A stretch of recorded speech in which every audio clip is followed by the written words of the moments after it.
सीताराम। भगवान की माया को जीत लेने वाले भक्त भाग 24। भक्तों, आज हम श्री महर्षि श्री शरभंग जी का चरित्र श्रवण करेंगे। ये तपोभूमि दंडिकारण्य क्षेत्र में रहते थे और अनेक अनेक ऊर्ध्वरेता ब्रह्मवादी ऋषियों ने उस जगह पर घोर तपस्या की हैं, तो उनमें से ये भी एक थे। कठिन योगाभ्यास और प्राणायाम के द्वारा संसार के समस्त पदार्थों से आसक्ति, ममता, स्पृहा और कामना का समूल नाश करके इन्होंने बहुत ही उग्र तपस्या की और उस उग्र तपस्या से समस्त इंद्रियों पर इन्होंने पूर्ण विजय प्राप्त करने वाले अनेकानेक ऋषियों का संग किया। तो ये शरभंग ऋषि जी ने अपने इंद्रियों पर विजय प्राप्त कर ली थी और संसार से अनासक्ति कर ली थी योग और प्राणायाम आदि के द्वारा। तो ये इतने श्रेष्ठ हो गए थे इनका तब कि ये ब्रह्मलोक पर इन्होंने विजय प्राप्त कर ली थी अपनी तपस्या के बल पे।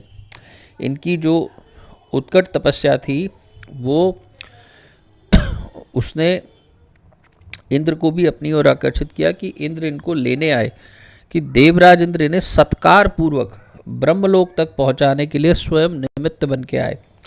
तो इन्होंने देखा कि पृथ्वी से कुछ ऊपर आकाश में एक रथ खड़ा है और वो देवराज इंद्र का रथ है। तो उन्होंने ये भी देखा वह रथ बहुत सारे देवताओं से घिरा है और उसमें इंद्र विराजमान है। उसकी जो शोभा है वो सूर्य और अग्नि के समान है। देवांगनाएं उनकी स्वर्ण दंडिका युक्त चवरों से सेवा कर रही हैं और उनके मस्तक पर एक छत्र है जो शोभायमान हो रहा है। गंधर्व, सिद्ध और अनेक ब्रह्म ऋषि उनकी अनेक उत्तम उत्तम वचनों द्वारा स्तुति कर रहे हैं। ये इनके साथ ब्रह्मलोक की यात्रा के लिए तैयारी कर रहे थे।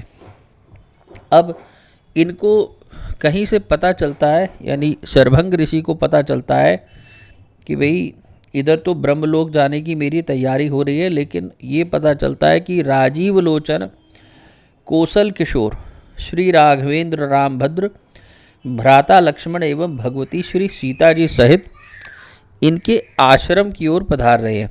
अब जैसे ही इन्होंने ये सुना कि भगवान श्री राम के आगमन का शुभ समाचार आया है, तो इन्होंने तभी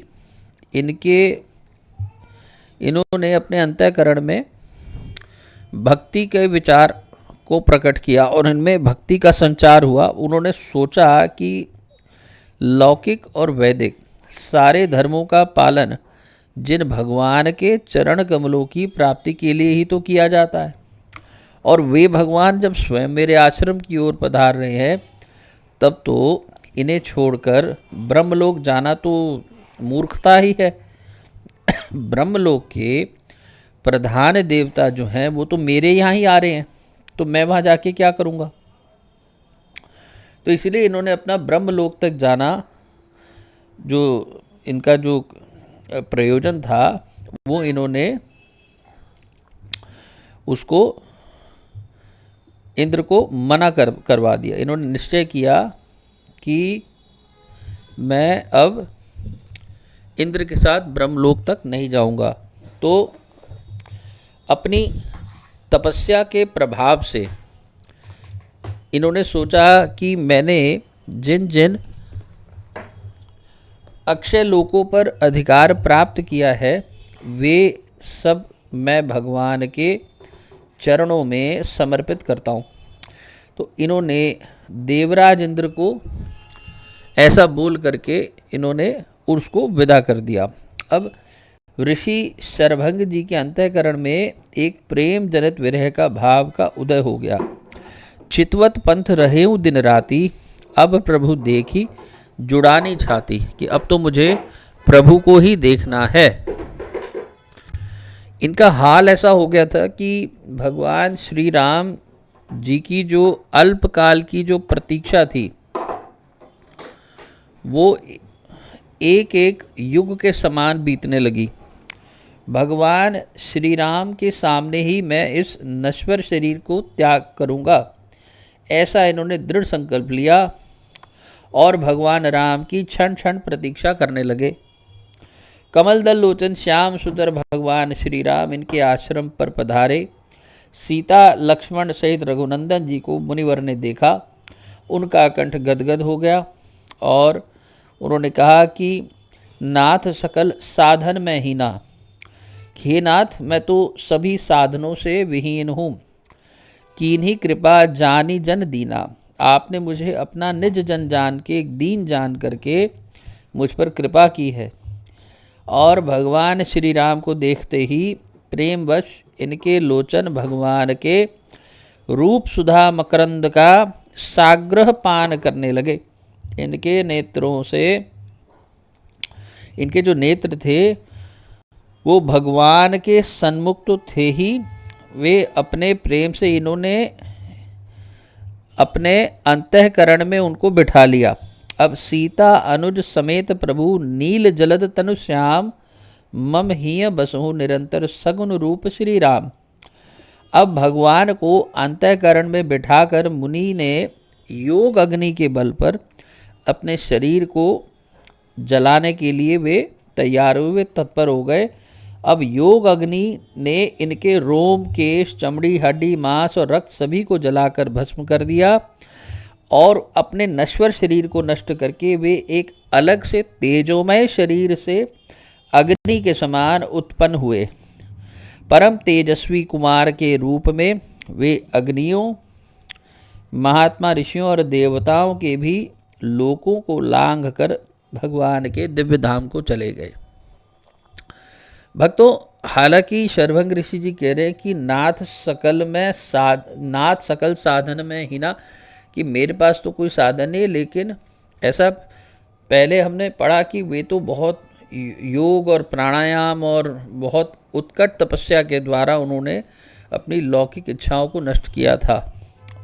और एक बात तो निश्चित है कि हम बेशक बहुत भारी तपस्या तो नहीं कर सकते, लेकिन लोक की इच्छाओं का, लोक के सुखों का त्याग ज़रूर कर सकते हैं।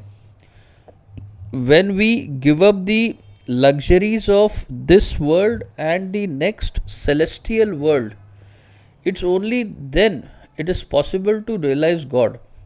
अगर हम इस जन्म के इस लोक के सुखों का त्याग और अगले दिव्य लोकों के सुखों का त्याग हृदय से कर दे, तो हमारी भगवान के पास सन्निकटता, समीपता, उनका साक्षात्कार, उनका प्राकट्य, उनका दिव्य धाम की प्राप्ति, उनके भक्ति की प्राप्ति, ये सब तभी संभव होती है जब तक हमारे मंत्र आदि अपने किसी लौकिक सुख के लिए चल रहे हैं। कोई माला जप, कोई लौकिक सुख, इस लोक में कोई सुख की प्राप्ति के लिए चल रहा है, या किसी अन्य लोकों में कोई सुख की प्राप्ति के लिए, या अन्य किसी देवी देवताओं की कृपा के लिए चल रहा है, क्योंकि अन्य देवी देवताओं की कृपा प्राप्त होने पर अंततः उन्हीं का धाम प्राप्त होगा।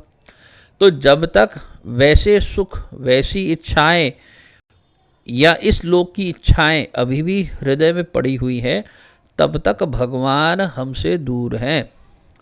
और यदि हम इनका त्याग कर दें तो भगवान पास ही पास है। ये बात श्रद्धेय स्वामी राम सुखदास जी से भी हमने सुनी, और ऐसी ही बातें भक्ति वेदांत स्वामी प्रभुपाद जी के और अन्य गौड़ीय वैष्णव आचार्यों के भी विचारों में आती हैं। ये तो सभी शास्त्रोक्त बातें हैं। भक्तमाल में भी यही बात प्रतीत हुई है शरभंग ऋषि जी के चरित्र से। और इसी के साथ अब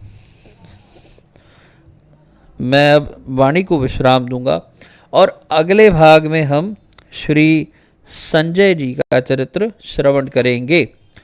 तो